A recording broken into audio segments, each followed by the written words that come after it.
क्या पाकिस्तान से उसका परमाणु हथियार छीन लिया जाएगा? जिस परमाणु बम के नाम पर पाकिस्तान फूलता है, वही परमाणु बम पाकिस्तान के लिए कैसे काल बन गया है, आज की इस रिपोर्ट में मैं आपको बताऊंगा। नमस्कार, मैं हूं वैभव दीक्षित।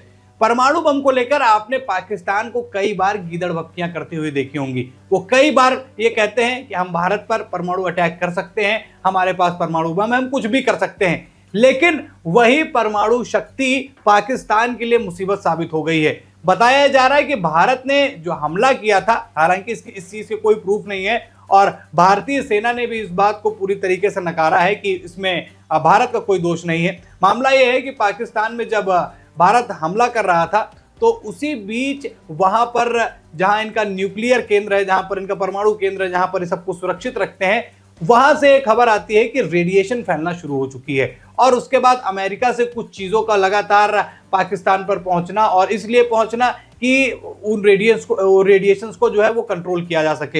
यानी कि जो जिस चीज को लेकर पाकिस्तान हवा में उछलता था, जिस चीज को लेकर वो अपना सीना चौड़ा करता था, वही परमाणु शक्ति पाकिस्तान के लिए मुसीबत बन गई। ये उस बात का प्रूफ है और ये माना जाता है, सोशल मीडिया पर ये बताया जाता है कि ये पाकिस्तान में जो रेडिएशन फैलने वाली बात हुई है परमाणु बम की वजह से, वो बिल्कुल सच है।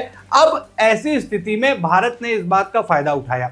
अब पाकिस्तान में इसकी वजह से लोग बीमार हो रहे हैं, पाकिस्तान में इस चीज का इफेक्ट देखने को मिलने लगा है, तो अब भारत ने भी पाकिस्तान पर हावी होना शुरू कर दिया है।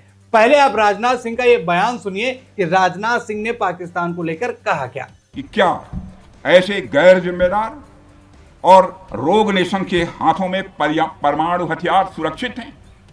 मैं दुनिया के सामने यह सवाल खड़ा करना चाहता हूं। मैं मानता हूं कि पाकिस्तान के एटमी हथियारों को IAEA international atomic energy agency की निगरानी में लिया जाना चाहिए।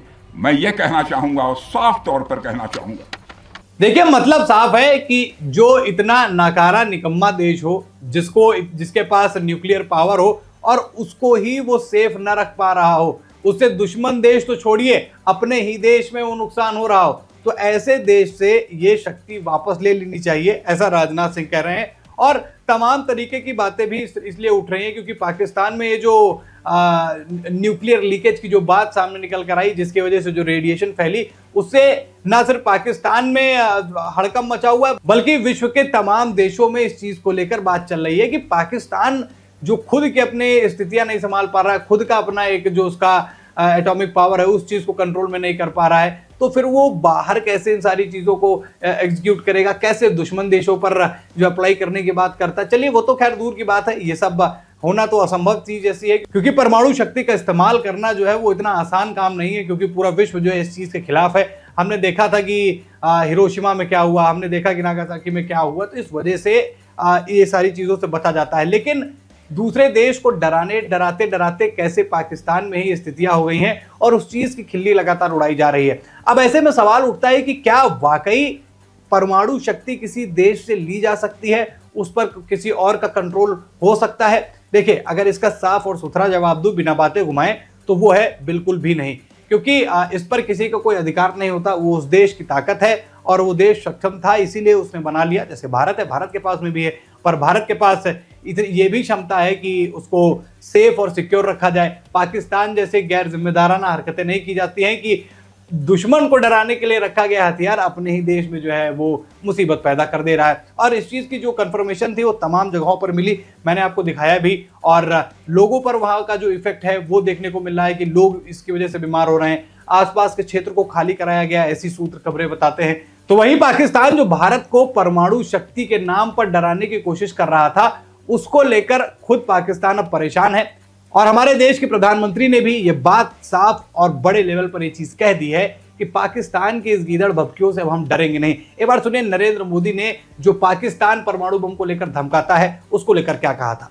कोई भी ब्लैकमेल भारत नहीं सहेगा। तो जो पाकिस्तान की सबसे बड़ी ताकत थी, वो पाकिस्तान की सबसे बड़ी कमजोरी बनती जा रही है और पाकिस्तान के लिए बड़ी मुसीबत भी हो गई है। अब ऐसे में विश्व के कई देश, खासतौर पर अमेरिका पर निगाहें रहेंगी, चीन पर निगाहें रहेंगी।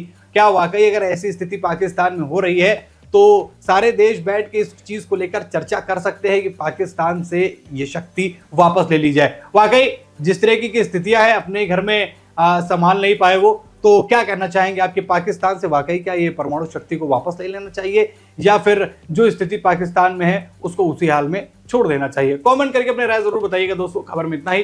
वीडियो को लाइक और शेयर कीजिए, चैनल पर नए तो चैनल को जरूर सब्सक्राइब कीजिएगा। फिर मिलते हैं नई खबर में। इस खबर में इतना ही। धन्यवाद।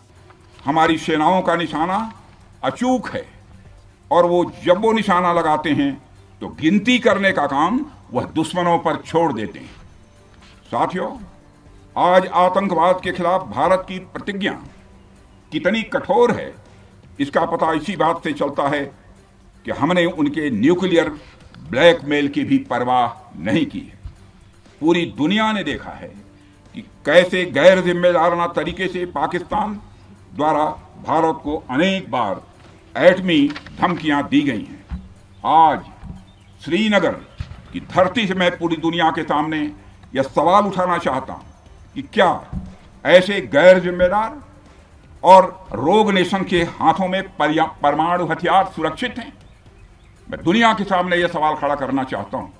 मैं मानता हूं कि पाकिस्तान के एटमी हथियारों को IAEA international atomic energy agency की निगरानी में लिया जाना चाहिए। मैं ये कहना चाहूंगा और साफ तौर पर कहना चाहूंगा। साथियों, हमारी सेनाओं हमारी सीमाओं पर अपनी मातृभूमि की रक्षा के लिए जिस तरह से आप सभी बिना रुके बिना थके दिन रात लगे रहते हैं वह अपने आप में अद्भुत है और अद्वितीय भी है। पहला, भारत पर आतंकी हमला हुआ तो मुंह तोड़ जवाब दिया जाएगा। हम अपने तरीके से अपनी शर्तों पर जवाब देकर रहेंगे। हर उस जगह जाकर कठोर कार्रवाई करेंगे जहां से आतंक की जड़ें निकलती हैं। दूसरा, कोई भी ब्लैकमेल भारत नहीं सहेगा। ऑपरेशन सिंदूर आतंकवाद के खिलाफ भारत द्वारा चलाई गई अब तक के इतिहास की मैं मानता हूं यह सबसे बड़ी कार्रवाई है।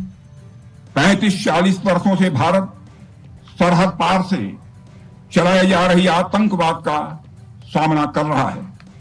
आज भारत ने पूरी दुनिया को यह साफ कर दिया है, यह स्पष्ट कर दिया है कि आतंकवाद के खिलाफ हम किसी भी हद तक जा सकते हैं। साथियों, आतंकवादियों ने पहलगाम में आतंकवादी घटना को अंजाम देकर भारत के मस्तक पर चोट पहुंचाने की कोशिश की है।